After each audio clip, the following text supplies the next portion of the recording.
एक समय की बात है, प्रीतनगर नाम के एक छोटे से गांव में एक गरीब किसान रहता था जिसका नाम राजन था। वो एक छोटी सी जर्जर झोपड़ी में अपनी पत्नी के साथ रहता था। राजन अपने परिवार के साथ बहुत ही साधारण जीवन बिता रहा था। उसके पास थोड़ी सी जमीन थी जिस पर वो दिन रात मेहनत करके खेती किया करता था। जिस साल उसकी फसल अच्छी हो जाती, उस साल उसका परिवार खुशी खुशी जीवन बिता लेता था। लेकिन जब किसी कारणवश उसकी फसल खराब हो जाती, तब उसे दूसरों के खेतों में मजदूरी करके किसी तरह अपना और अपने परिवार का पेट पालना पड़ता था। अपनी इस गरीबी में खुद के साथ साथ अपने परिवार को संघर्ष करते देख राजन अक्सर गहरी सोच में डूब जाता था। एक दिन वो यूं ही बैठा बैठा इन सब बातों के बारे में सोच रहा था और फिर अपनी पत्नी से बोला, अरे रेनू, ओ रेनू, इधर आओ जरा, मेरे पास आओ। अब मुझसे नहीं होता रेनू, दिन रात मेहनत करता हूँ फिर भी हालात नहीं बदलते। कभी फसल अच्छी हो जाती है तो कुछ दिन चैन मिल जाता है, लेकिन फिर वही तंगी। ऐसा लगता है जैसे किस्मत ही साथ नहीं दे रही। ऐसा क्यों सोच रहे हैं आप? मेहनत करने वाले कभी हारते नहीं हैं। समय जरूर खराब चल रहा है, लेकिन हमेशा एक जैसा नहीं रहता। लेकिन कब बदलेगा ये सब? अपने ही घर वालों को इस हालत में देखकर दिल टूट जाता है। चाहकर भी आपको वो खुशियां नहीं दे पा रहा जिसके आप हकदार हैं। आप ऐसा मत कहिए जी। हमारे लिए सबसे बड़ी खुशी यही है कि आप हमारे साथ हैं और इतनी मेहनत करते हैं। पैसा ही सब कुछ नहीं होता। पर खाली पेट और जरूरतों के आगे ये बातें भी छोटी लगने लगती हैं। नहीं जी, हिम्मत हारना ही सबसे बड़ी हार होती है। अगर आप ही टूट जाएंगे तो हम सब कैसे संभलेंगे? आपने हमेशा मेहनत की है, भगवान जरूर आपकी मेहनत का फल देंगे। पता नहीं, लेकिन अब उम्मीद कम होती जा रही है। उम्मीद कभी खत्म नहीं करनी चाहिए जी। कौन जाने कब हमारी किस्मत बदल जाए। बस आप हिम्मत रखिए, सब ठीक होगा। राजन अपने खाने का डब्बा उठाता है और बिना कुछ कहे चुपचाप अपने खेत की ओर निकल पड़ता है। रास्ते भर वो गहरी सोच में डूबा रहता है, जैसे मन में कई तरह की चिंताएं चल रही हो। खेत पर पहुंचकर वो रोज की तरह अपने काम में लग जाता है और पूरी मेहनत से खेती करने लगता है। कुछ देर तक सब कुछ सामान्य चलता रहता है। तभी अचानक उसके पास एक बुजुर्ग व्यक्ति आकर खड़े हो जाते हैं। वो व्यक्ति शांत स्वर में राजन को आवाज लगाते हैं, जिससे राजन का ध्यान उनकी तरफ जाता है। बेटा जरा सुनो, मैं कई दिनों से भूखा हूँ। क्या तुम्हारे पास कुछ खाने को है? थोड़ा सा भी मिल जाए तो बड़ी मेहरबानी होगी।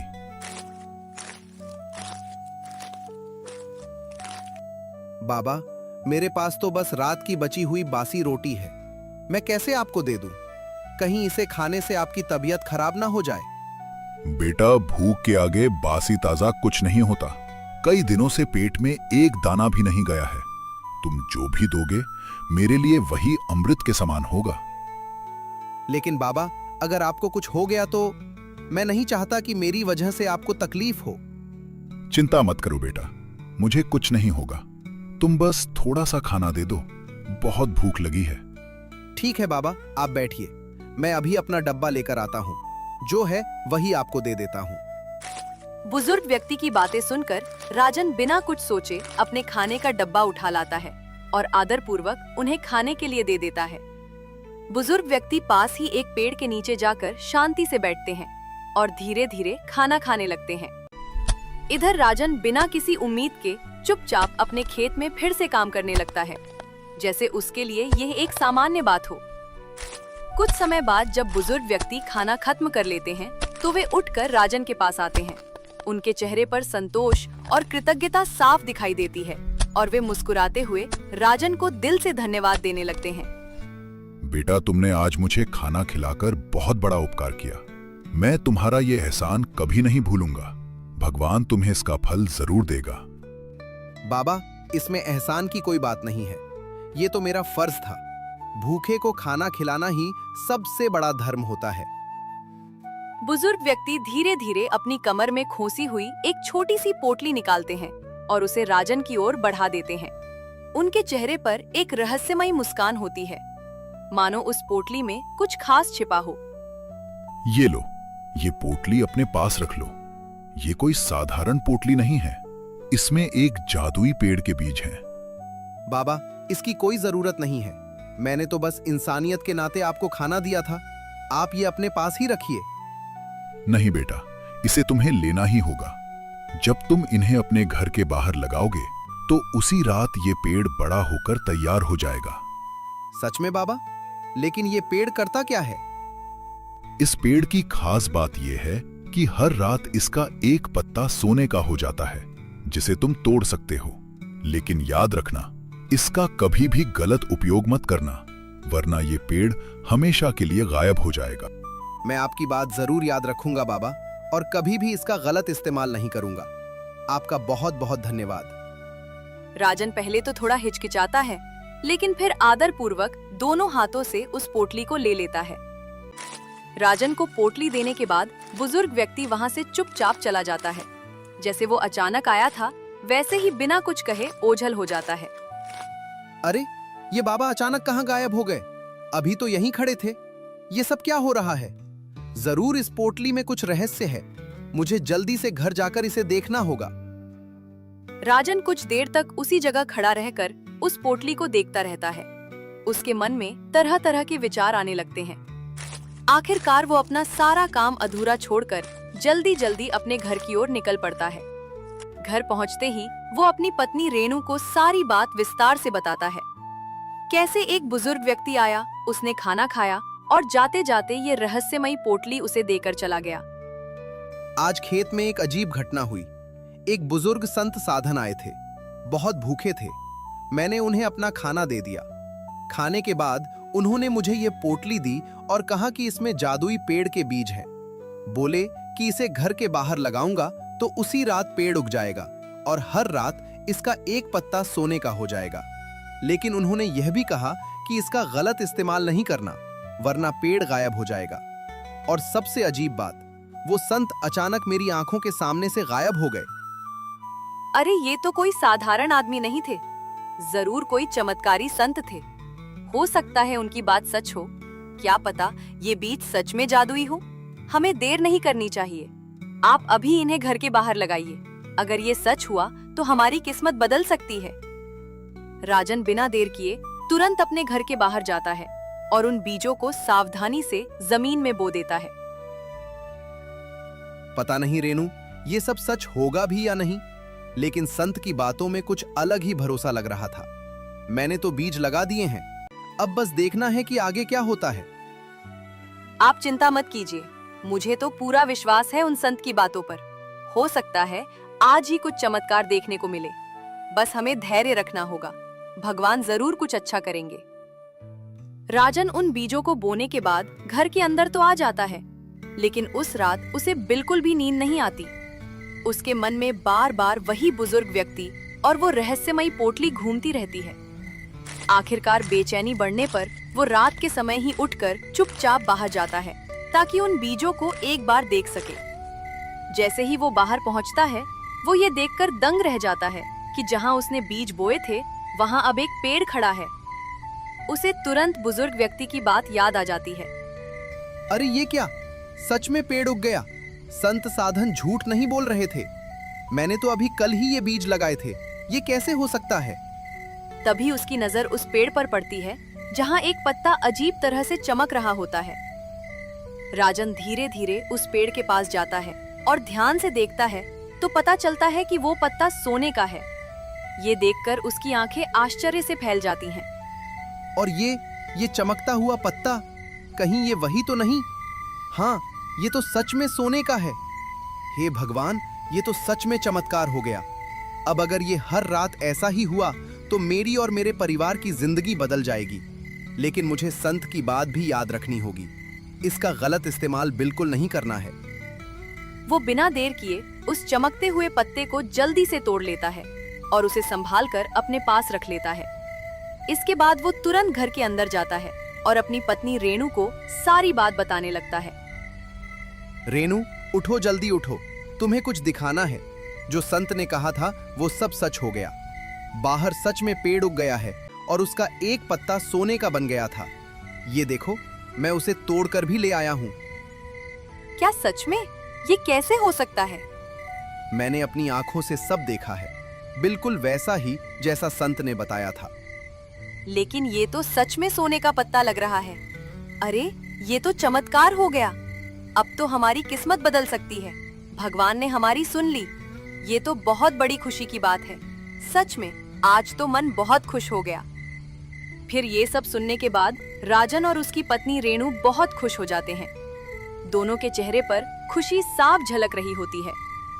इतने दिनों बाद जैसे उनके जीवन में उम्मीद की एक नई किरण आई हो। इसी खुशी के साथ दोनों रात को सुकून से सो जाते हैं।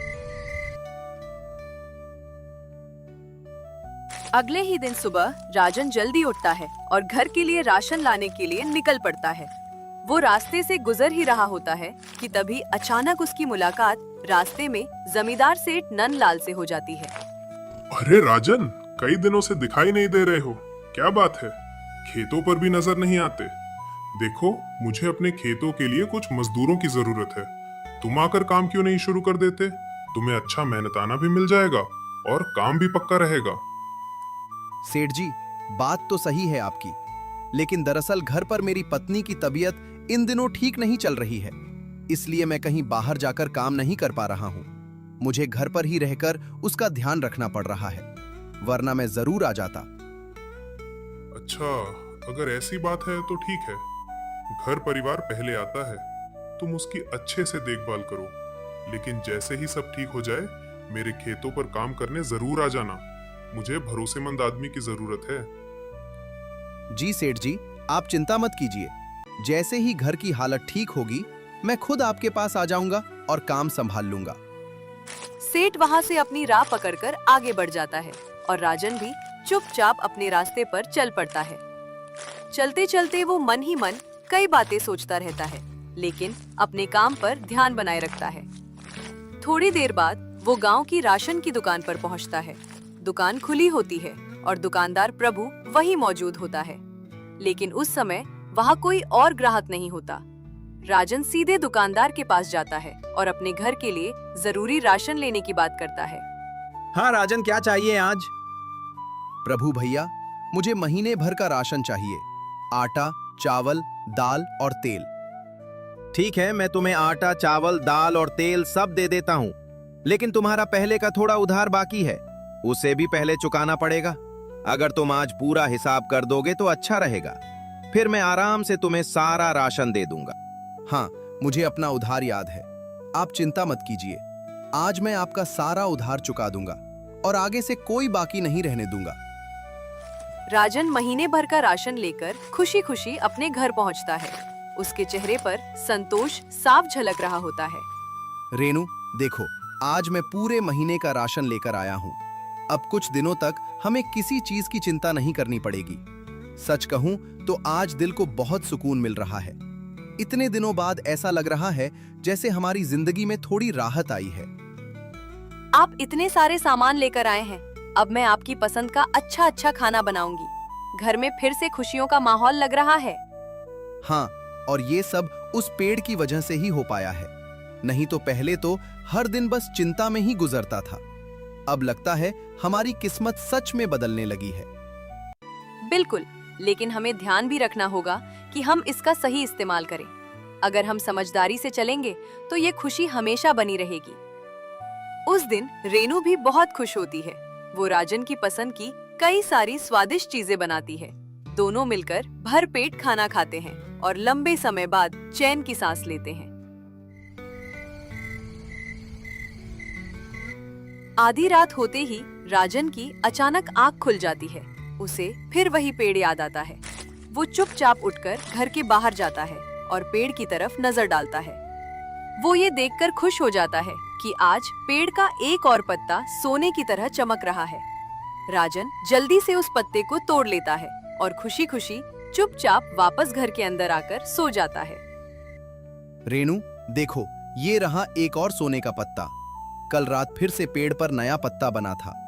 अब तो लग रहा है हमारी जिंदगी सच में बदल जाएगी। हर रात बस एक पत्ता तोड़ेंगे और देखते ही देखते हम अमीर हो जाएंगे। अब हमें किसी चीज की कमी नहीं रहेगी। सच में ये तो बहुत बड़ी बात है। मैं भी बहुत खुश हूँ, लेकिन सुनिए, हमें थोड़ा संभल कर भी रहना होगा। इस पेड़ का अच्छे से ख्याल रखना होगा और सबसे जरूरी बात, कहीं किसी की बुरी नजर इस पर ना पड़ जाए। अगर किसी को इसके बारे में पता चल गया तो मुसीबत भी आ सकती है। हाँ, हमें इस बात को किसी से भी छुपा कर रखना होगा और समझदारी से काम लेना होगा। अब से हम बहुत सावधानी रखेंगे। इसी तरह कुछ दिन बीत जाते हैं। अब राजन धीरे धीरे खेतों पर काम करने जाना भी छोड़ देता है। उसे हर रात उस पेड़ से मिलने वाले सोने के पत्तों का इंतजार रहने लगता है। उधर कई दिनों से गांव में राजन दिखाई नहीं देता, तो लोग आपस में उसके बारे में तरह तरह की बातें करने लगते हैं। अरे हाँ, कई दिन से राजन कहीं दिखाई नहीं दे रहा है। खेत पर जाता है ना, गांव में नजर आता है। क्या बात हो सकती है? हाँ रे, हम यही सोच रहे थे। पहले तो रोज मेहनत करता था, अब अचानक क्या हो गया? कहीं कुछ गड़बड़ तो नहीं है? लोग तो कह रहे हैं कि अब उसके हालात बदल गए हैं। कुछ न कुछ बड़ा हाथ लग गया है उसे। पता नहीं भाई, लेकिन कुछ तो जरूर है। दिन भर बिना काम के चुपचाप घर में बैठा रहे, ये बात हजम नहीं हो रही। एक दिन सेठ नंदलाल राजन के घर के सामने से गुजर रहा होता है। तभी उसके मन में ख्याल आता है कि क्यों ना राजन से मिल लिया जाए। अरे, मैं तो अभी राजन के घर के सामने से ही गुजर रहा हूँ। वैसे भी वह कई दिनों से गांव में दिखाई नहीं दे रहा है। क्यों ना आज उससे मिल ही लिया जाए। देखूं तो सही आखिर मामला क्या है।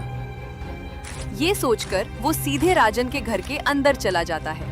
घर के अंदर पहुंचते ही उसकी नजर वहां रखी कीमती चीजों पर पड़ती है, जिन्हें देखकर वो हैरान रह जाता है। सामने ही बिस्तर पर सो रहा राजन दिखाई देता है। सेठ नंदलाल उसे जगाते हुए हैरानी भरे स्वर में उससे बात करने लगता है।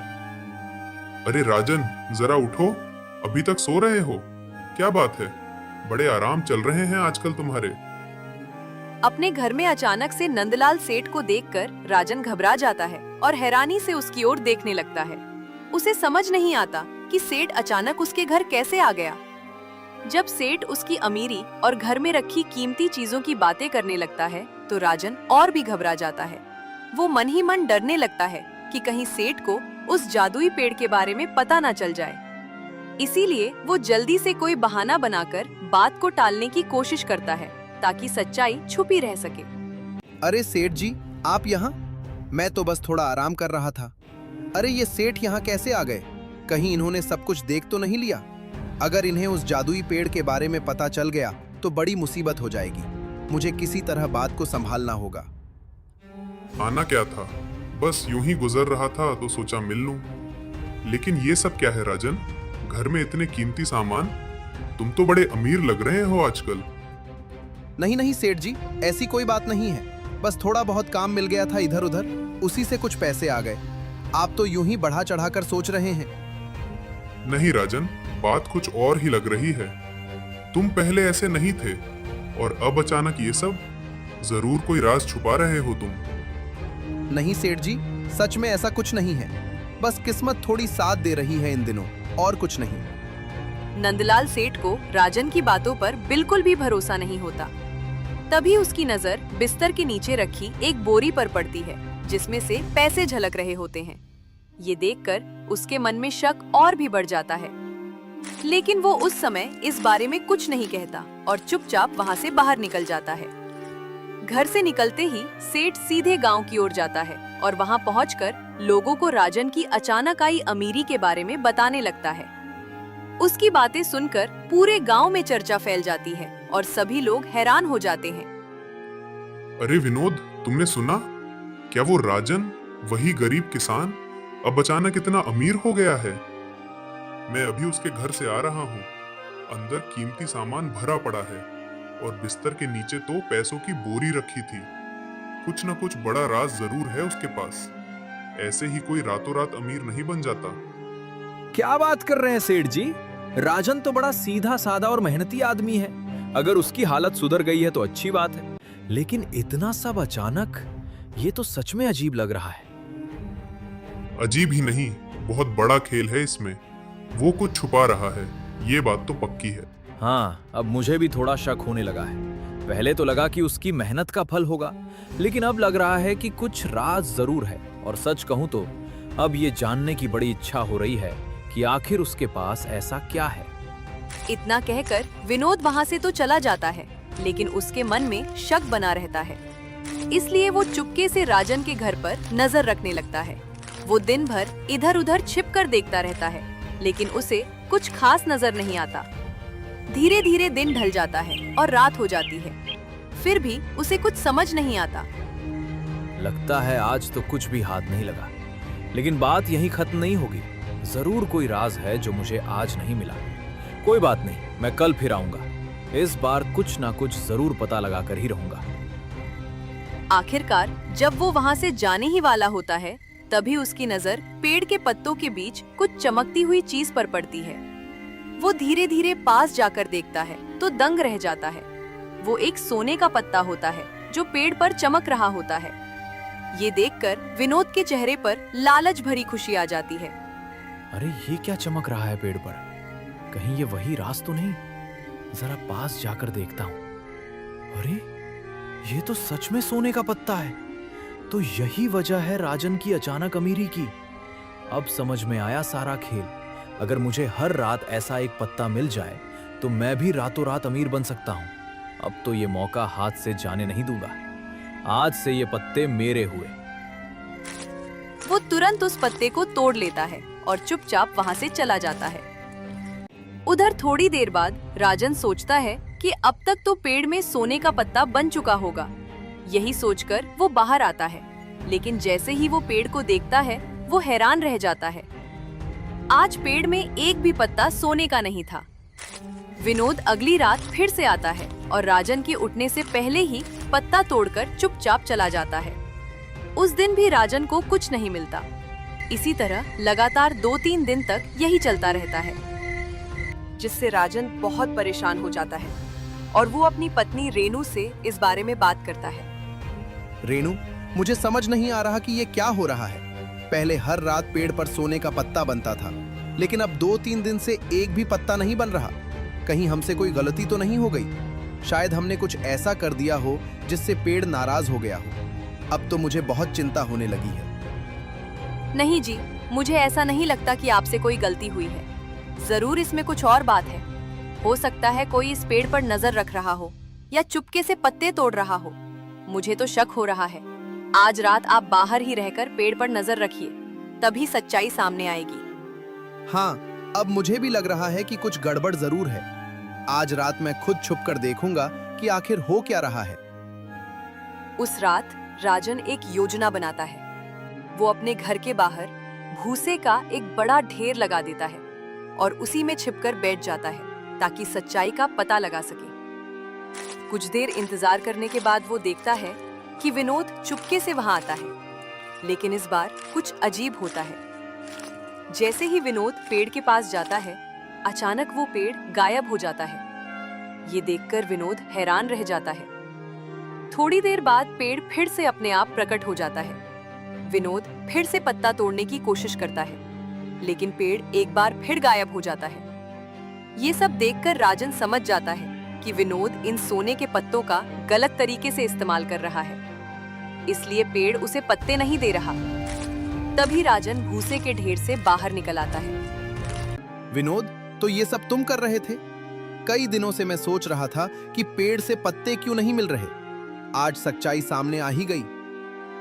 अचानक राजन को सामने देखकर विनोद घबरा जाता है। अरे राजन, तुम यहाँ? नहीं नहीं, तुम गलत समझ रहे हो। मैं तो बस यूं ही इधर से गुजर रहा था। झूठ मत बोलो विनोद, मैंने अपनी आंखों से सब देखा है। तुम हर रात यहाँ आकर पत्ते तोड़ कर ले जाते थे। सच बताओ, तुम इन पैसों का क्या कर रहे थे? नहीं राजन, मैं कुछ गलत नहीं कर रहा था। बस थोड़ी जरूरत थी इसलिए। साफ साफ बोलो, वरना अच्छा नहीं होगा। ठीक है, मैं मानता हूँ। मैं इन सोने के पत्तों का गलत इस्तेमाल कर रहा था। मैं लालच में आ गया था। जल्दी अमीर बनने की चाह में सब भूल गया। ये कोई साधारण बात नहीं है। यही वजह है कि पेड़ तुम्हें पत्ते नहीं दे रहा। ये कोई साधारण पेड़ नहीं है। ये सिर्फ उन्हीं को सोने के पत्ते देता है जो इसका सही इस्तेमाल करते हैं। अगर कोई लालच करता है या गलत काम में पैसे लगाता है तो ये पेड़ अपनी शक्ति छीन लेता है। मुझे माफ कर दो राजन, मैंने बहुत बड़ी गलती कर दी। मुझे समझ नहीं था कि ये सब इतना बड़ा राज है। अब से मैं कभी भी गलत रास्ते पर नहीं चलूंगा। गलती मान लेना ही सबसे बड़ी बात होती है। अगर तुम सच में बदलना चाहते हो तो अब से सही रास्ते पर चलो। हाँ राजन, मैं वादा करता हूँ, अब मैं तुम्हारे साथ मिलकर इस पेड़ की देखभाल करूंगा और इन पैसों का सही उपयोग करूंगा। हाँ, अब हम इस वरदान को लालच नहीं बल्कि भलाई के लिए इस्तेमाल करेंगे। बहुत समय पहले की बात है। लड्डूपुर नाम के एक शांत और खूबसूरत गांव में दो दोस्त रहते थे, रामू और बिरजू।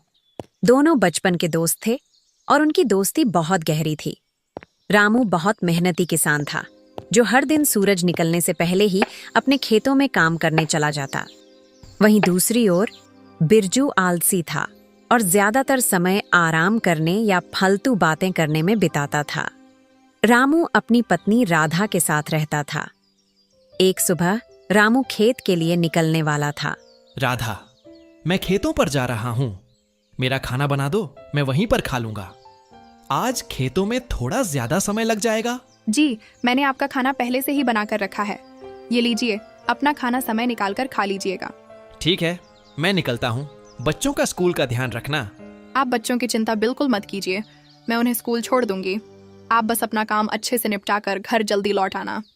वहीं बिरजू के घर में कुछ और ही चल रहा था। उसकी पत्नी सीमा उसे सुबह सुबह उठाने की कोशिश कर रही थी। अजय, सुनते हो, खेतों पर नहीं जाना है क्या? सूरज सर पर आ गया है। उठना नहीं है क्या? इतना सारा काम पड़ा है और तुम अभी तक सो रहे हो। अरे क्या हो गया सीमा? सुबह सुबह इतना क्यों चिल्ला रही हो? चिल्लाओ मत, चला जाऊंगा। इतनी भी क्या जल्दी है? खेत कहाँ भागे जा रहे हैं? जी, आप अपना काम समय पर कर लीजिए। इतना आलस मत कीजिए, वरना एक दिन बहुत पछताएंगे। अच्छा ठीक है, अभी मुझे उठने तो दो। हाँ ठीक है, मैं खाना लगा देती हूँ। आप जल्दी नहाकर आ जाइए, इसके बाद खेतों पर भी जाना है। सारा काम ऐसे ही पड़ा हुआ है। पूरे गांव में सिर्फ हमारे यहाँ ही देर से फसल आती है, और वो भी सिर्फ आपके आलसीपन की वजह से। अभी बस भी करो, सुबह से सुना रही हो। जाऊंगा, जा रहा हूं नहाने। बिरजू नहाकर आता है और सीमा उसे खाना देती है। खाने में बस ये दाल चावल ही है? कोई सब्जी नहीं बनाई क्या? इसको बोलने से अच्छा तो मैं यह दाल चावल ही खा लेता। अच्छा ठीक है, तो मैं खेतों पर जा रहा हूं। रामू अपने खेत में काम कर रहा था। वह पसीना बहा रहा था और उसकी जमीन तैयार हो चुकी थी। तभी बिरजू अपने खेत की ओर से निकलता हुआ आया। अरे रामू भाई, सारा खेत आज ही जोड़ डालोगे क्या? कुछ कल के लिए भी छोड़ दो। हाँ बिरजू भाई, बस थोड़ा ही खेत बचा है, उसे भी आज ही जोड़ दूंगा ताकि कल से मैं अपने खेत में बीज बो सकूं। बिरजू अपने खेत की ओर देखता है। कितनी कड़क धूप है। इतनी कड़क धूप में तो काम करना बहुत मुश्किल होगा। एक काम करता हूं, थोड़ी देर आराम कर लेता हूं, फिर आराम से खेत जोत दूंगा। बिरजू एक पेड़ के नीचे जाकर बैठ जाता है और थोड़ी देर बाद फिर से उठता है। चलो अब थोड़ी सी जुताई कर लेते हैं। बिरजू थोड़ी देर काम करता है, फिर उसे भूख लगने लगती है।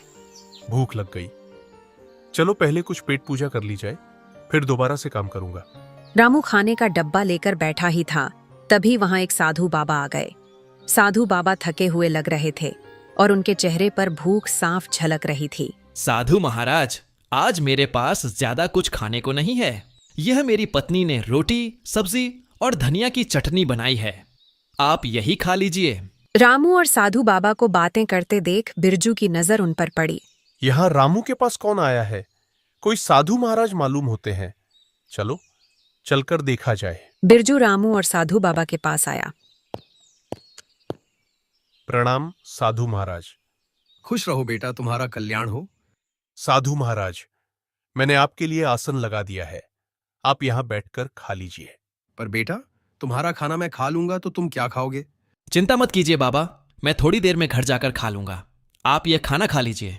साधु महाराज, मेरी पत्नी ने भी खाना बनाया है, बहुत स्वादिष्ट खाना बनाती है, थोड़ा खाकर देखिए। मेरी भूख शांत करने के लिए तुम्हारा बहुत बहुत धन्यवाद। धन्यवाद की कोई जरूरत नहीं है बाबा, यह तो हमारा परम सौभाग्य है कि आपने हमें अपनी सेवा करने का मौका दिया। बाबा, आप तो बस हमें आशीर्वाद दीजिए कि इस बार हमारी फसल बहुत अच्छी हो और हमारे परिवार को सुख शांति मिले। तुम दोनों को मेरा आशीर्वाद है। मेहनती किसान हमेशा सफल होता है, लेकिन आज मैं तुम्हें कुछ विशेष देना चाहता हूँ। साधु महाराज अपने झोले से कुछ छोटे छोटे बीज निकालते हैं और उन्हें रामू और बिरजू को देते हैं। यह साधारण बीज नहीं है, यह जादुई बीज है। इन्हें अपने खेतों में बोओगे तो ये तुम्हें वही देंगे जो तुम सबसे ज्यादा चाहते हो। लेकिन यह बात हमेशा याद रखना, जादू उसी के लिए काम करता है जो उसकी कद्र करता है। ये बीज अपने आप में शक्ति रखते हैं, लेकिन अगर तुम इन्हें सही देखभाल नहीं दोगे तो तुम्हें इनसे कुछ भी नहीं मिलेगा। हर दिन इन्हें प्यार और मेहनत से सींचना, तभी ये फल देंगे। जी महाराज, हम आपकी बातों को समझ गए हैं।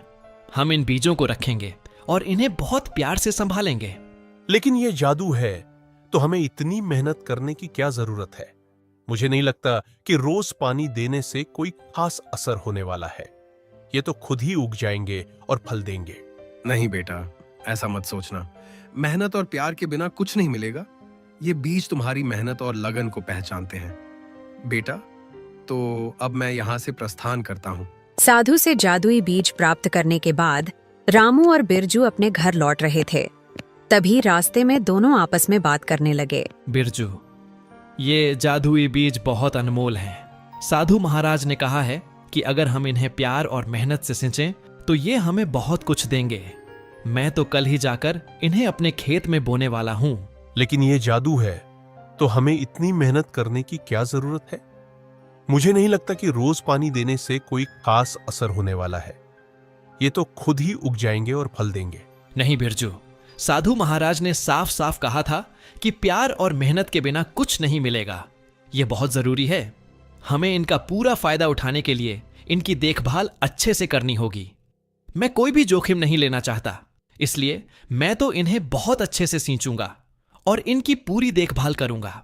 इसके बाद दोनों अपने अपने घर की ओर चल पड़ते हैं। दोनों घर पहुंचकर सारी बात अपनी अपनी पत्नी को बताते हैं। ये तो बहुत अच्छी बात है। भगवान की भी इस समय हम पर बड़ी कृपा है, तभी तो आपको साधु महाराज मिले। साधु किसी भगवान से कम नहीं थे। उनकी आंखों में एक अलग ही तेज था। जैसा साधु महाराज ने कहा है, मैं वैसा ही करूंगा। मैं इन बीजों की खूब सेवा करूंगा। वहीं बिरजू की पत्नी सीमा तो खुश होती है, लेकिन बिरजू अभी भी अपने आलस में ही डूबा हुआ था। अरे वाह, तो बहुत अच्छी बात है। अभी हम बहुत मेहनत करेंगे और बहुत अच्छी फसल उगाएंगे और हमें बहुत सारे पैसे मिलेंगे। क्या आप अभी तक सो रहे हैं? आज खेतों में बीज रोपाई करनी है और आप अभी तक सो रहे हैं। जल्दी उठिए। आपने ही बताया था ना कि साधु महाराज ने आपको जादुई बीज दिया है। जल्दी उठिए, चलिए। हाँ हाँ सीमा, उठ रहा हूं। मुझे सब याद है। तुम क्यों मुझे बार बार याद दिला रही हो? जी, आप ऐसे निश्चिंत होकर सो रहे थे, मुझे लगा शायद भूल गए होंगे। नहीं, मैं कुछ नहीं भूला हूं। मुझे सब याद है। तुम खाना लगाओ, मैं नहा कर आता हूं। दोनों अपने अपने खेतों में बीज बो देते हैं। रामू अपने खेत में पूरी लगन से काम करता है, जबकि बिरजू बस जैसे तैसे काम निपटा देता है। जी, खेतों का काम अच्छे से निपट गया ना? हाँ राधा, खेतों का काम अच्छे से निपट गया। मैंने बीजों को भी अच्छे से बो दिया है और पानी भी दे दिया है। कल सुबह जल्दी उठकर खेतों पर चला जाऊंगा। जितनी ज्यादा खेतों की देखभाल करूंगा उतना ही अच्छा रहेगा। वहीं बिरजू की पत्नी सीमा भी उससे खेतों के बारे में पूछती है। आपने आज खेत में बीज बो दिया ना? हाँ सीमा, मैंने आज सारे बीज बो दिए। नहीं, मैं बीज बोने में ही इतना समय लगा गया कि पानी डालने का मौका ही नहीं मिला। कल जाकर मैं पानी डाल दूंगा। लेकिन साधु बाबा ने कहा था कि रोज इन्हें प्यार और मेहनत से सींचना चाहिए। अगर आप इनकी देखभाल नहीं करेंगे तो यह कैसे बढ़ेंगे? तुम चिंता मत करो, वे जादुई बीज हैं, वे खराब भी नहीं होंगे। तुम बेकार में ही चिंता कर रही हो। साधु बाबा ने कहा है कि बीज जादुई है। मेहनत के बिना कुछ भी हासिल नहीं होता। तुमने देखा ना, रामू अपने खेतों में कितनी मेहनत करता है। अगर तुम भी मेहनत करोगे तो हमारे खेत में भी अच्छी फसल आएगी। मैं कल जाकर उन्हें पानी डाल दूंगा। रामू ने अपने बीज को खेत में बो दिया और हर दिन उसमें पानी देने लगा और उसकी देखभाल करने लगा। वह अपने बीजों को ऐसे सींच रहा था जैसे वे उसके बच्चे हों। दूसरी ओर बिरजू ने भी अपने बीज तो बो दिए, लेकिन उसने सोचा कि यह जादुई बीज हैं, इन्हें इतना मेहनत की जरूरत नहीं होगी, इसलिए उसने खेत में पानी डालकर बाकी समय आराम करना ही बेहतर समझा। कुछ समय बाद रामू के खेत में हरी भरी कद्दू की फसल आई, जो देखने में गोल गोल मोती जैसी ताजी थी। प्रत्येक कद्दू का आकार आम कद्दुओं से काफी बड़ा था। रामू बहुत खुश हुआ, उसकी पत्नी भी बहुत खुश हुई और दोनों मिलकर कद्दू की फसल तोड़ने के लिए खेत में पहुंचे। जी, सच में? हाँ, यह तो बहुत अच्छी कद्दू की फसल हुई है। इतने बड़े कद्दू तो मैंने आज तक नहीं देखे और यह देखने में भी कितने सुंदर लग रहे हैं। चलिए, इन्हें जल्दी से तोड़ लेते हैं, फिर इन्हें बाजार में बेचने चलेंगे।